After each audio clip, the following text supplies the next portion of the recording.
Halo, selamat pagi Bapak, Ibu, dan Saudara yang dikasihi oleh Tuhan. Berjumpa lagi dalam Salam Pagi. Mari kita berdoa sebelum kita membaca dan merenungkan firman Tuhan. Kami mengucap syukur Tuhan untuk anugerah-Mu setiap hari. Dan biarlah melalui firman-Mu kami boleh diingatkan, diteguhkan, dan dikuatkan. Di dalam nama Tuhan Yesus kami berdoa. Amin. Bapak, Ibu, dan Saudara, kita akan membaca firman Tuhan dari kitab Maleakhi pasal 3 ayat 4, ayat 6 sampai pasal 4 ayat 6. Demikian firman Tuhan, bahwasannya aku Tuhan tidak berubah, dan kamu Bani Yakub tidak akan lenyap. Sejak zaman nenek moyangmu, kamu telah menyimpang dari ketetapanku dan tidak memeliharanya. Kembalilah kepadaku, maka aku akan kembali kepadamu, firman Tuhan semesta alam. Tetapi kamu berkata, dengan cara bagaimanakah kami harus kembali? Bolehkah manusia menipu Allah? Namun kamu menipu aku. Tetapi kamu berkata, dengan cara bagaimanakah kami menipu engkau mengenai persembahan persepuluhan dan persembahan khusus? Kamu telah kena kutuk, tetapi kamu masih menipu aku, ya kamu seluruh bangsa. Bawalah seluruh persembahan persepuluhan itu ke dalam rumah perbendaharaan, supaya ada persediaan makanan di rumahku, dan ujilah aku, firman Tuhan semesta alam. Apakah aku tidak membukakan bagimu tingkap-tingkap langit dan mencurahkan berkat kepadamu sampai berkelimpahan? Aku akan menghardik bagimu belalang pelahap, supaya jangan dihabisinya hasil tanahmu, dan supaya jangan pohon anggur di padang tidak berbuah bagimu, firman Tuhan semesta alam. Maka segala bangsa akan menyebut kamu berbahagia, sebab kamu ini akan menjadi negeri kesukaan, firman Tuhan semesta alam. Bicaramu kurang ajar tentang aku, firman Tuhan, tetapi kamu berkata, apakah kamu bicarakan di antara kami tentang engkau? Kamu berkata, adalah sia-sia beribadah kepada Allah.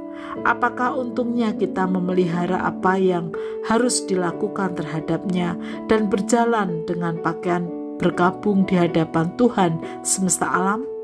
Oleh sebab itu kita ini menyebut berbahagia orang-orang yang gegabah, bukan saja mujur orang-orang yang berbuat fasik itu, tetapi dengan mencobai Allah pun mereka luput juga. Beginilah berbicara satu sama lain orang-orang yang takut akan Tuhan. Tuhan memperhatikan dan mendengarkannya. Sebuah kitab peringatan ditulis di hadapannya bagi orang-orang yang takut akan Tuhan dan bagi orang-orang yang menghormati namanya. Mereka akan menjadi milik kesayanganku sendiri, firman Tuhan semesta alam. Pada hari yang kusiapkan, aku akan mengasihani mereka sama seperti seseorang menyayangi anaknya yang melayani dia. Maka kamu akan melihat kembali perbedaan antara orang benar dan orang fasik, antara orang yang beribadah kepada Allah dan orang-orang yang tidak beribadah kepadanya.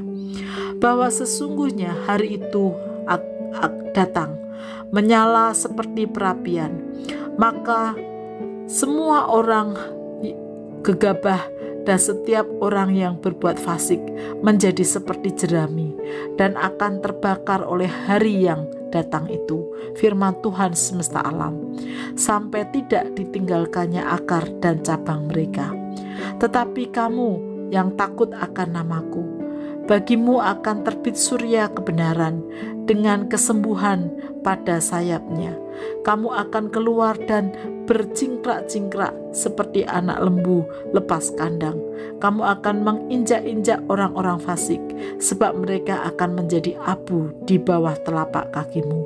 Pada hari yang kusiapkan itu, firman Tuhan semesta alam, ingatlah kepada Taurat yang telah kuperintahkan kepada Musa hambaku di Gunung Horeb untuk disampaikan kepada seluruh Israel, yakni ketetapan-ketetapan dan hukum-hukum.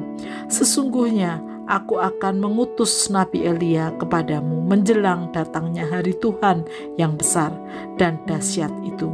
Maka ia akan membuat hati bapak-bapak berbalik kepada anak-anaknya dan hati anak-anak kepada bapak-bapaknya, supaya jangan aku datang memukul bumi sehingga musnah. Bapak, Ibu, dan Saudara yang dikasihi oleh Tuhan, kitab Maliaki adalah kitab yang paling akhir dari Perjanjian Lama. Dan dalam kitab Maliaki itu sendiri, di bagian akhir ditutup dengan peringatan kepada umat Tuhan tentang dua hal. Yang pertama, tentang persembahan persepuluhan dan persembahan lainnya.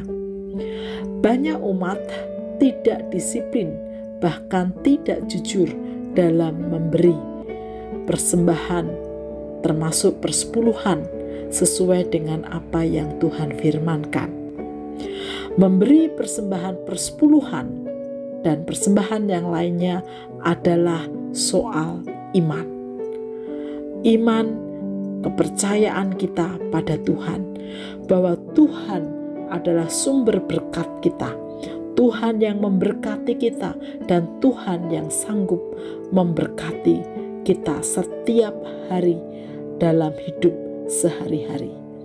Karena itu, ketika kita memberikan persembahan persepuluhan dan persembahan yang lain, menjadi bukti bahwa kita adalah orang-orang yang percaya penuh bahwa Tuhan adalah sumber berkat kita. Saya bersyukur saya memiliki kesaksian bahwa ketika lahir baru, saya diperkenalkan dengan persembahan persepuluhan, dan saya berkomitmen untuk mengerjakannya.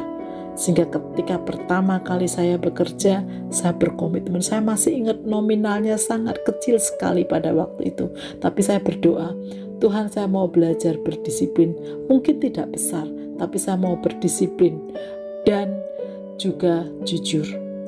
Dan itu terus berlaku sampai hari ini. Dan saya percaya Tuhan terus memberkati. Demikian juga Bapak, Ibu, Saudara semua, mari kita melakukan disiplin iman, memberi persembahan persepuluhan, memberikan persembahan yang lainnya sebagai bentuk iman kita bahwa Tuhanlah sumber berkat kita. Peringatan yang kedua yang disampaikan dalam perikop ini adalah hidup orang yang hidup takut akan Tuhan adalah orang-orang yang tercatat dalam kitab dan akan disayangi sebagaimana seorang ayah menyayangi anaknya.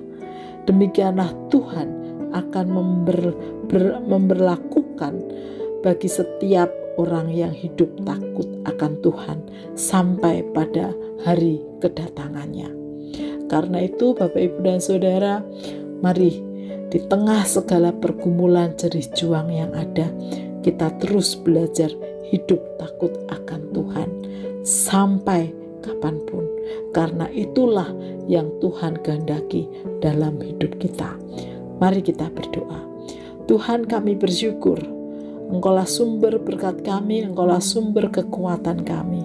Ajarkan kepada kami untuk terus melakukan disiplin rohani melalui persembahan persepuluhan, melalui persembahan bersyukur dan lain yang Tuhan anugerahkan bagi kami.